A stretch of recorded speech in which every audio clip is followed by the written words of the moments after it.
दोस्तों अब हम बात करते हैं हिंदी के महीने के बारे में। जैसा कि दोस्तों हम आप सबको विदित है कि अंग्रेजी के 12 महीने हम आपको ज्ञात होते हैं। बहुत ही ऐसे लोग होंगे जिनको हिंदी के महीने ज्ञात होंगे, नहीं तो सबको अंग्रेजी का महीना ही ज्ञात होता है।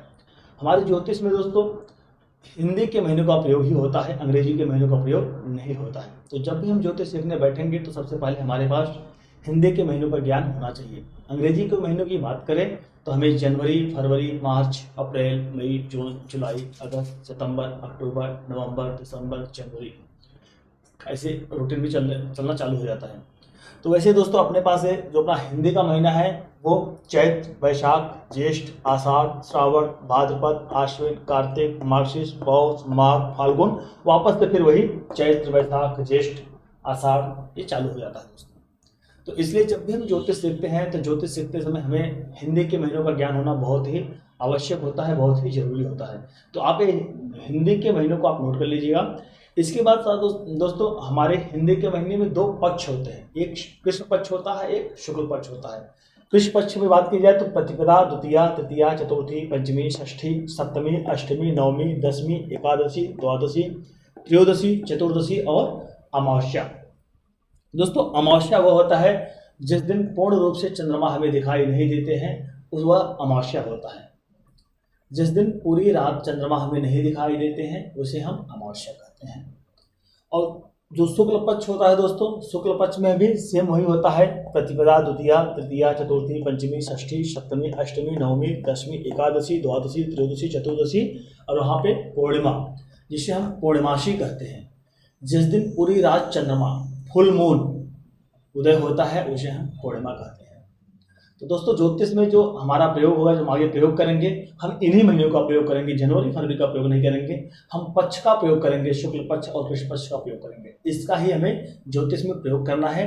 और फलादेश करते समय हमें ज्योतिष में हमें इसी की जरूरत पड़ेगी कि शुक्ल पक्ष है या कृष्ण पक्ष है, तिथि कौन सा है और महीना कौन सा है। तो इसलिए इसको आप नोट डाउन कर लीजिएगा। और यदि आपको इसे समझने में संशय हो रहा है दोस्तों, नोट डाउन करेंगे और इस वीडियो को रिपीट करके देखेंगे तो आपको समझने में आसान हो जाएगा और इसको आप समझ सकेंगे। तो दोस्तों अब चलते हैं अब बात करते हैं दोस्तों हम ग्रहों के चाल के बारे में। कोई भी ग्रह एक राशि में कितने दिन रहता है, उसका चलने की गति क्या है। तो दोस्तों सबसे पहले हम बात करते हैं चंद्रमा किसी भी एक राशि में 2.25 दिन रहता है, सूर्य किसी भी एक राशि में 1 माह रहते हैं, बुध किसी भी एक राशि में 21 दिन रहते हैं, शुक्र किसी भी एक राशि में 27 दिन रहते हैं, मंगल किसी भी एक राशि में 45 दिन रहते हैं, गुरु किसी भी एक राशि में 12 माह यानी 1 वर्ष रहते हैं, शनि किसी भी राशि में 2.5 वर्ष रहते हैं, राहु किसी भी राशि में 18 माह रहते हैं और केतु किसी भी राशि में 18 माह रहते हैं।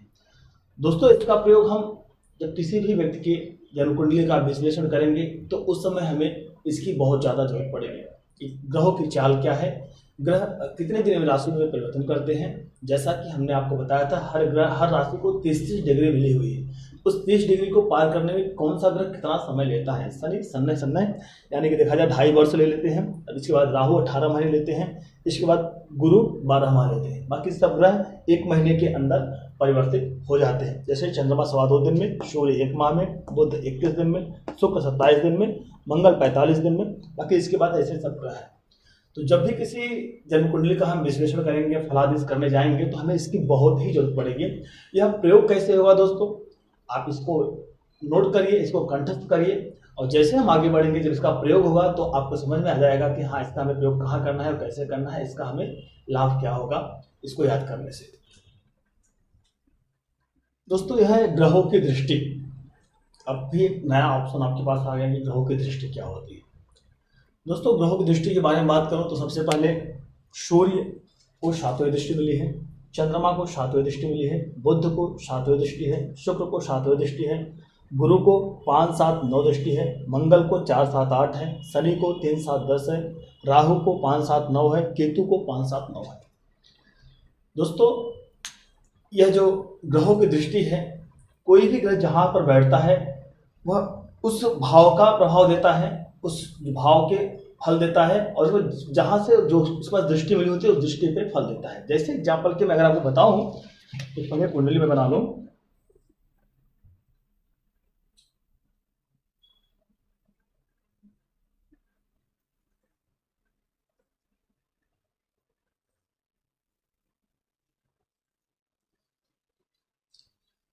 पहले हम इसके भाव को समझ लेते हैं। हम भाव बताए थे, फिर एक बार भाव को हम ध्यान पे ले लेते हैं।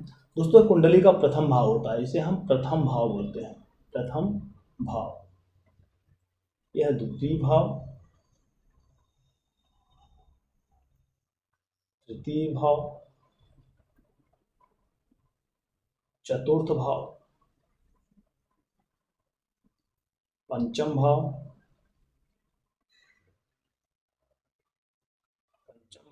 षष्ठ भाव,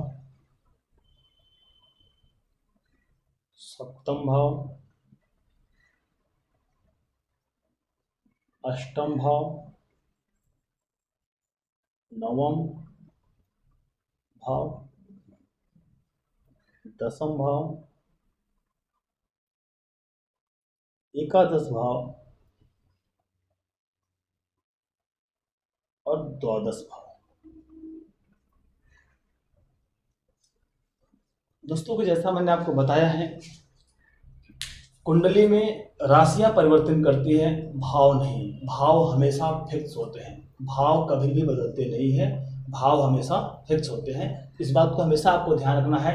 प्रथम भाव, द्वितीय भाव, तृतीय भाव, चतुर्थ भाव, पंचम भाव, षष्ठ भाव, सप्तम भाव, अष्टम भाव, नवम भाव, दसम भाव, एकादश भाव और द्वादश भाव। कुंडली के अंदर भाव हमेशा फिक्स होते हैं, हमेशा राशियां बदलती हैं। कैसे बदलती है दोस्तों, उस पर हम आगे बात करेंगे।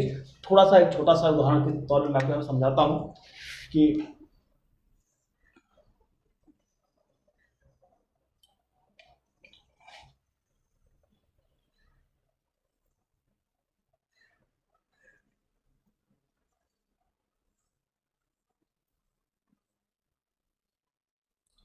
उदाहरण के तौर पे दोस्तों, अगर यहाँ पर 5 नंबर लिखा हुआ है, 5 नंबर लिखने का मतलब ऐसा नहीं कि पंचम भाव हो गया। 5 नंबर लिखने का मतलब भी प्रथम भाव हुआ, क्योंकि यहाँ पे राशि परिवर्तन की, जैसा कि मैंने आपको बताया है कि जब भी कोई राशि पूर्व की दिशा में होती है, जो राशि पूर्व की दिशा में होती है वह प्रथम भाव में लिखी जाती है। इसको मैंने आपको बताया था। इस चीज़ को आपको हमेशा ध्यान रखना है कि जो भी राशि पूर्व की दिशा में होगी वह हमेशा प्रथम भाव होता है। तो अगर यहाँ 5 है तो फिर 6, 7, 8, 9, 10, 11, 12, 1, 2, 3, 4। यहाँ पर 5 नहीं, कोई भी नंबर आ सकता है। यहाँ पे 6 आएगा तो फिर आगे से नंबर चालू हो जाएगा, यहाँ पे 8 आ जाएगा, यहाँ पे 12 आएगा, जहाँ से आएगा वहाँ से उसमें नंबर परिवर्तन होना चालू हो जाएगा। तो सबसे पहले दोस्तों इस भाव को समझना आपके लिए बहुत ही जरूरी है कि भाव हमेशा फिक्स होंगे, राशियां परिवर्तन होती रहेंगी, राशियां बदलती रहेंगी, भाव कभी भी नहीं बदलेंगे। आशा करता हूं इस भाव को आप समझ गए होंगे और इस भाव को हमेशा अपने मन मस्तिष्क में बैठा के रखिएगा कि भाव हमेशा फिक्स होते हैं, राशियां बदलती हैं, भाव नहीं बदलते हैं। तो इसको आपको हमेशा नोट डाउन करके रखना है और हमेशा इसको आपको ध्यान में रखना है। अब बात कर लेते हैं दोस्तों ग्रहों की दृष्टि की। ग्रहों की दृष्टि क्या होती है, जैसे जन्म कुंडली में सूर्य यहाँ पर बैठे हुए हैं, तो सूर्य यहाँ पर बैठे हुए हैं, तो दोस्तों पहली चीज तो इस भाव का फल देंगे जहां पर बैठे हैं। इसके बाद इनके पास दृष्टि कौन सी है, 7वीं दृष्टि। अब 7वीं दृष्टि हम गिनती करें तो एक, जो ग्रह जिस भाव में बैठा होता है उस भाव से ही गिनना होता है। जैसे सूर्य यहाँ पे प्रथम भाव में बैठे हुए तो मैं यहीं से गिनती करूंगा 1, 2, 3, 4, 5, 6, 7, मतलब कि सूर्य का प्रभाव यहां भी रहेगा। सूर्य जहां बैठेंगे, जहां से बैठेंगे वहां से सप्तम दृष्टि डालेंगे और उस घर को भी प्रभाव देंगे, उस घर का भी प्रभाव वो फल देंगे। यदि सूर्य प्रथम भाव में ना बैठकर सूर्य अगर यहां पर बैठे होते तो यहां से भी गिनती करते 7वां, 1, 2, 3, 4, 5, 6, 7, सूर्य यहां पर, दृष्टि यहां पर भी आएगी। तो जन्म कुंडली विश्लेषण में ग्रहों की दृष्टि का बहुत ही बड़ा महत्व है। जैसे कि सूर्य को जैसे दृष्टि मिली है वैसे चंद्रमा को भी दृष्टि है। चंद्रमा जहां बैठेंगे सूर्य की तरह, जहां से बैठेंगे वहां से सप्तम दृष्टि वो देखेंगे। बुध भी जहां से बैठेंगे वहां से सप्तम दृष्टि देखेंगे। शुक्र जहां से बैठेंगे वहां से सप्तम दृष्टि देखेंगे। गुरु जहां बैठेंगे, अब यहाँ पे इनके पास 3 दृष्टि आ गई। अब इसको हम कैसे देखते हैं, थोड़ा इसके बारे में अगर हम बात करते हैं।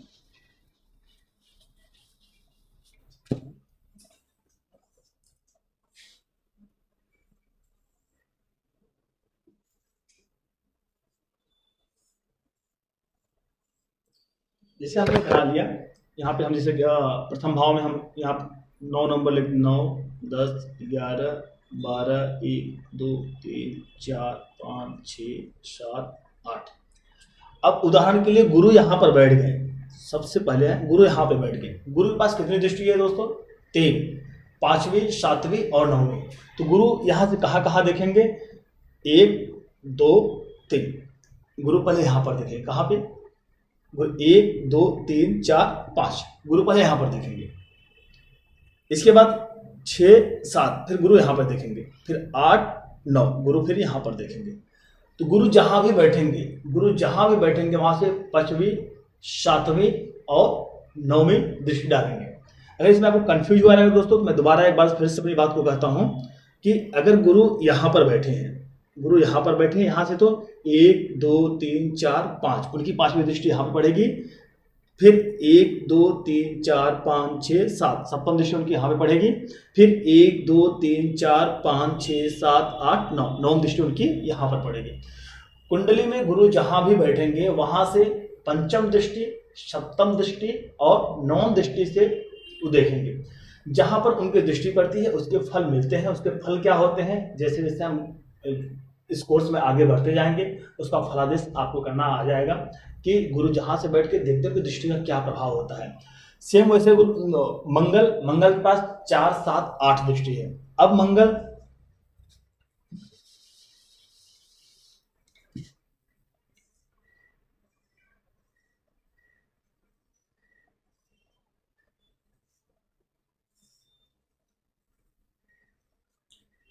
अब यहाँ पे हमने एक ही 1 2 3 4 5 6 7 8 9 10 11 12।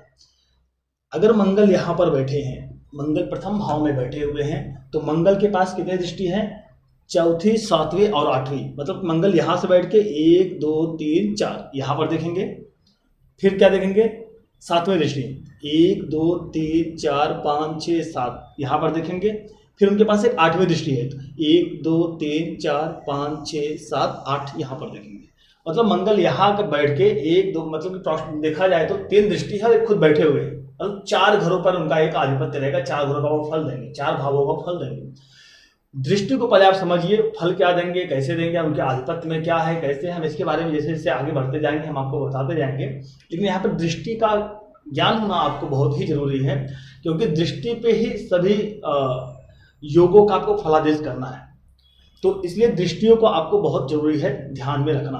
तो यहाँ पे मंगल की 3 दृष्टि, मंगल जहां भी बैठेंगे, मैं यहाँ पे लग्न में बैठाया था उदाहरण के तौर पे, एक उदाहरण मैं और आपको समझाऊं। अगर मंगल यहाँ पर बैठे हो, ये यहाँ पर मंगल अगर यहाँ पर बैठे हो, तो यहाँ से इनकी चौथी दृष्टि कहाँ पर पड़ेगी? देखते हैं 1 2 3 4, मंगल एक यहाँ पर देखेंगे। फिर यहाँ से उनके पास कौन सी? 7वीं दृष्टि 1 2 3 4 5 6 7, फिर मंगल यहाँ पर देखेंगे। और फिर उनके पास एक 8वीं दृष्टि है। 8वीं दृष्टि के लिए फिर वही गिनती करते हैं, वहां से कहाँ से गिनती करते हैं? जिस भाव में मंगल बैठे हैं उस भाव से गिनती करते हैं। फिर 1 2 3 4 5 6 7 8, मंगल यहाँ पर दृष्टि डालेंगे। आशा करता हूं दोस्तों मंगल की दृष्टि को आप समझ गए होंगे कि मंगल कहीं भी जन्म कुंडली के किसी भी भाव में बैठेंगे, उस भाव से 3 दृष्टि, चौथी 7वीं और 8वीं दृष्टि डालेंगे। वैसे दोस्तों शनि की भी दृष्टि है, 3री 7वीं और 10वीं। थोड़ा इनके बारे में एक बार देख लेते हैं।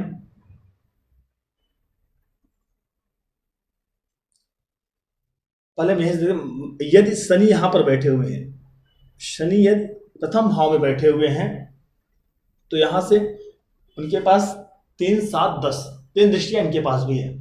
यहां से बैठेंगे तो 1 2 3, शनि यहां पर देखेंगे। फिर 7वीं दृष्टि है उनकी 1 2 3 4 5 6 7, फिर शनि यहां पर भी देखेंगे।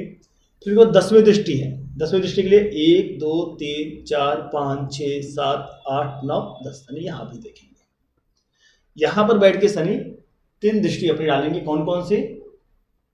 3री 7वीं और 10वीं दृष्टि। तो शनि जन्म कुंडली में कहीं पर भी बैठेंगे, कहीं पर बैठेंगे तो वहां से 3री 7वीं और 10वीं दृष्टि डालेंगे। दृष्टि गिनती करते समय इतना ही ध्यान रखना है कि जिस भाव में ग्रह बैठा हुआ है उस भाव को लेकर आगे गिनना है। कुछ लोग ऐसी गलतियां कर जाते हैं कि जिस भाव में बैठा उस भाव को छोड़कर आगे से गिनना चालू करते हैं कि 1 2 3 करते हैं, इसलिए वह ज़्यादा कंफ्यूज हो जाते हैं। जब मैं छात्रों को पढ़ाता हूँ, जो हमारे विद्यार्थी पढ़ते हैं, तो अक्सर उनके मन में यही संशय पैदा होता है, उनके मन में यही सवाल पैदा होता है। इसलिए मैं आपको बता रहा हूँ कि आप जिस भाव में ग्रह बैठे उस भाव से ही आप आगे, उस भाव से लेकर ही गिनती चालू करिए कि अगर शनि यहाँ पर बैठे तो इस भाव को 1 2 3, फिर 4 5 6 7, फिर 8 9 10, ऐसे आपको गिनती करना है। तो दोस्तों, सूर्य के पास 7वीं दृष्टि है, चंद्रमा के पास 7वीं दृष्टि है, बुध के पास 7वीं दृष्टि है, शुक्र के पास 7वीं दृष्टि है। 3 ग्रह ऐसे हैं जिनके पास 3 दृष्टि है। गुरु 5 7 9, मंगल 4 7 8, शनि 3 7 10। दोस्तों, अभी नीचे आप देख रहे हैं कि राहु और केतु भी लिखे हुए हैं। कुछ विद्वान इनकी दृष्टि को मानते हैं और कुछ विद्वान इनकी दृष्टि को नहीं मानते हैं। तो आपके जानकारी के लिए, आपके नॉलेज के लिए, आपके ज्ञान के लिए मैं आपको बता रहा हूं कि राहु को भी गुरु की दृष्टि के हिसाब से दिया गया है हमको, 5वीं 7वीं और 9वीं। देश काल पात्र को लगाते हुए जहां पर आपको लगता है कि मुझे राहु और केतु की दृष्टि को लगाना है, वहां पर आप प्रयोग कर सकते हैं। जहां पर आपको लगता है कि नहीं प्रयोग करना है तो वहां पर आप छोड़ दीजिएगा। मैं आपको इसलिए बताया कि कहीं पर आप किसी के सामने बैठे हो, अगर आपसे कोई बात कर रहा है, वार्तालाप कर रहा है, तो अगर आप उसको बता रहे हैं कि राहु की दृष्टि और केतु की दृष्टि नहीं है, तो कहीं न कहीं उसमें असमंजस की भावनाएं पैदा हो जाती हैं। तो इसलिए आपके ज्ञान के लिए होना चाहिए, कुछ विद्वान मानते हैं, कुछ विद्वान नहीं मानते हैं। जब आप मानने वालों के साथ में बैठेंगे तो मान लीजिएगा, जब आप न मानने वाले के साथ में बैठेंगे तो नहीं मानिएगा। वो आपके ऊपर निर्भर करता है। लेकिन राहु और केतु को भी 5वीं 7वीं 9वीं दृष्टि कुछ विद्वान देते हैं, कुछ ज्योतिषियों ने देते हैं। तो राहु की दृष्टि जो गुरु की दृष्टि है वही है, जहाँ राहु जहाँ बैठेंगे वहां से 5वीं 7वीं और 9वीं, केतु भी जहाँ बैठेंगे वहां से 5वीं 7वीं और 9वीं। तो आशा करता हूँ दोस्तों, इस ग्रहों की दृष्टि के बारे में बात किया मैंने आपसे, भावों के बारे में बात किया, ग्रहों की चाल के बारे में हमने आपसे बात किया, यह सब आपको कंठस्थ हो गया रहेगा। और हिंदी के जो 12 महीने हमने आपको बताए वह भी आप उसको विशेष तौर पर उस पर ध्यान दीजिएगा, क्योंकि हिंदी के 12 महीने, शुक्ल पक्ष, कृष्ण पक्ष, ग्रहों की चाल, इसके बाद आपका ग्रहों की दृष्टि और भाव, यह बहुत ही जरूरी है आपको जानना, क्योंकि ज्योतिष में सब प्रयोग है। जितनी बातें मैं आपको पढ़ा रहा हूं, आप विश्वास करिए सब आगे प्रयोग में आएगा, यह सब आगे प्रयोग में आएगा। जैसा कि मैं आपको बताता हूं कि क्रिकेट खेलने से पहले का जो नियम होता है, नियम आपके पास आ रहे हैं कि 12 खिलाड़ी होंगे, फिर इसके बाद कोई बॉलिंग करेगा, कोई बैटिंग करेगा, कोई अंपायरिंग करेगा, बहुत कुछ जो एक्टिविटी होती है उसके अंदर का, वो उसके पहले का यह फील्ड तैयार हो रहा है, उसके पहले का यह बेस तैयार हो रहा है। जैसे यह बेस तैयार हो जाएगा उसके बाद आपको कैसे ज्योतिष की पिच पे मैच बैटिंग करना है, और मुझे पूर्ण विश्वास है आप अच्छी बैटिंग करेंगे, जैसे आपको यह रूल्स पता हो जाएंगे। अभी यह सब बेसिक रूल्स हैं, इस रूल्स को जैसे ही आप याद कर लेंगे, जैसे आप समझ जाएंगे, वैसे ही आप आगे ज्योतिष की बहुत भली भांति आप ज्योतिष को विश्लेषण करेंगे, कुंडली का विवेचन करेंगे और समाज में आप अपना ज्ञान देंगे। तो आशा करता हूं अभी तक जो मैंने आपको बताया है यह आप इसको भली भांति कंठस्थ कर लिए होंगे। और यदि आपको कहीं भी कोई समस्या उत्पन्न हो रही है तो इस वीडियो को रिपीट करके 1 बार 2 बार 3 बार देखिए। फिर भी अगर आपको समझ में नहीं आ रहा है तो समस्या को नोट करके मुझे आप व्हाट्सएप करिए, मुझे आप कॉल करिए, आपकी समस्या का समाधान मैं करूँगा, मैं उत्तर दूंगा आपको। अब हम दोस्तों पढ़ते हैं ग्रहों की उच्च राशि और नीच राशि। एक नया चीज आपके लिए आ गया, ग्रहों की उच्च राशि और नीच राशि। आपने अक्सर ज्योतिषियों के में सुना होगा कि सूर्य उच्च के होकर बैठे हुए हैं, मंगल उच्च होकर बैठे हुए हैं, बुध उच्च होकर बैठे हुए हैं। तो उच्च और नीच होता क्या है, पहले इसको समझ लेते हैं, फिर इसको समझाते हैं उच्च और नीच का प्रभाव कहाँ और कैसे पड़ता है। दोस्तों, सूर्य मेष राशि में उच्च के होते हैं, तुला में नीच के होते हैं। सूर्य जब भी मेष राशि में होंगे तो वो उच्च के होंगे, और जब भी वो तुला में होंगे तो वो नीच राशि में होंगे। चंद्रमा वृष राशि में उच्च के होते हैं, वृश्चिक में नीच के होते हैं। मंगल मकर में उच्च के होते हैं, कर्क में नीच के होते हैं। बुध कन्या में उच्च के होते हैं, मीन में नीच के होते हैं। गुरु कर्क में उच्च के होते हैं, मकर में नीच के होते हैं। शुक्र मीन में उच्च के होते हैं, कन्या में नीच के होते हैं। शनि तुला में उच्च के होते हैं और मेष में नीच के होते हैं। दोस्तों बहुत पहले मैंने आपको बोला था याद करने के लिए कि राशि मेष, वृष, मिथुन, कर्क, सिंह, कन्या, तुला, वृश्चिक, धनु, मकर, कुंभ, मीन, इन राशियों को नंबर से भी याद करना। अगर मैं नंबर की यहाँ पे बात करूं, मेष राशि 1 नंबर, तुला 7 नंबर, वृष 2 नंबर, वृश्चिक 8 नंबर, मकर 10 नंबर, कर्क 4 नंबर, कन्या 6 नंबर, मीन 12 नंबर, कर्क 4 नंबर, मकर 10 नंबर, मीन 12 नंबर, कन्या 6 नंबर, तुला 7 नंबर, मेष 1 नंबर। अगर मैं कुंडली बना दूं, कुंडली बनाने के बाद मैं जन्मांक चक्र बना दूं, उसमें देखेंगे तो एक दूसरे के अपोजिट एक दूसरे ग्रह का उच्च और नीच आ रहा है। जैसे एक मैं यहाँ पे कुंडली बनाया,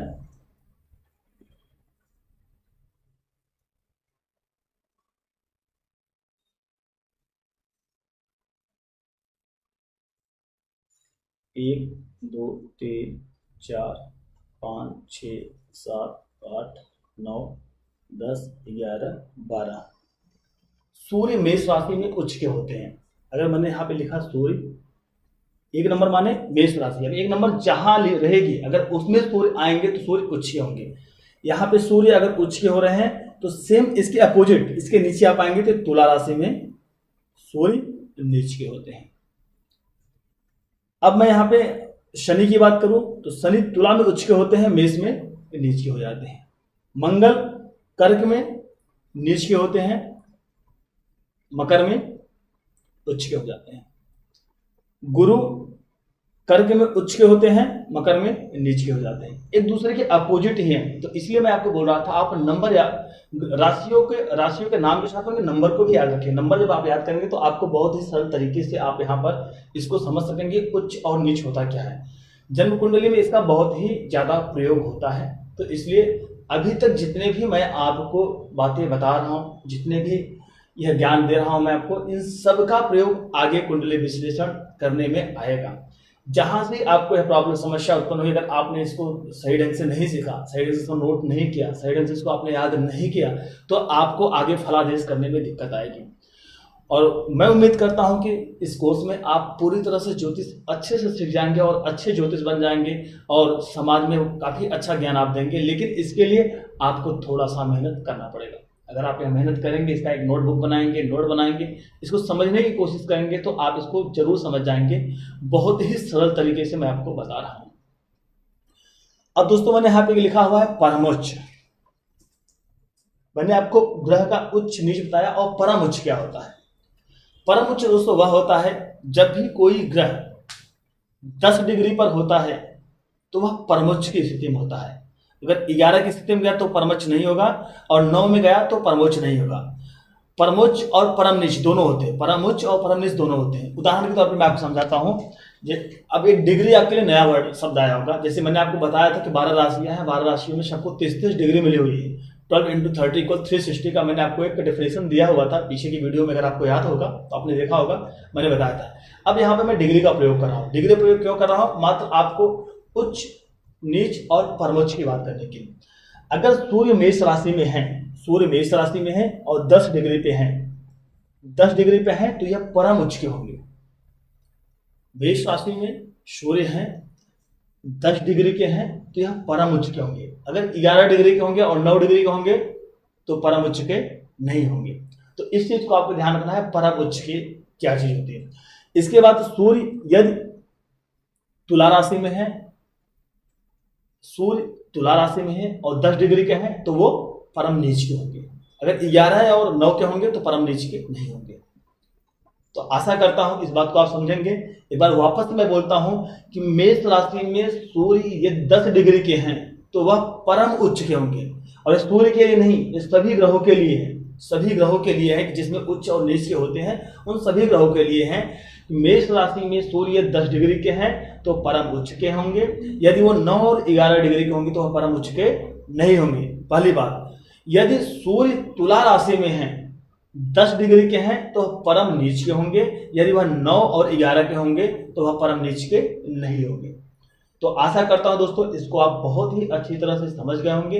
यदि कोई भी समझने में आपको दिक्कत आ रही है तो वीडियो को एक बार रिपीट करके दोबारा देखिएगा, और उम्मीद मुझे है मैं पूरी तरह से आश्वस्त हूं आप समझ गए होंगे और आप इसको नोट करके और फिर आगे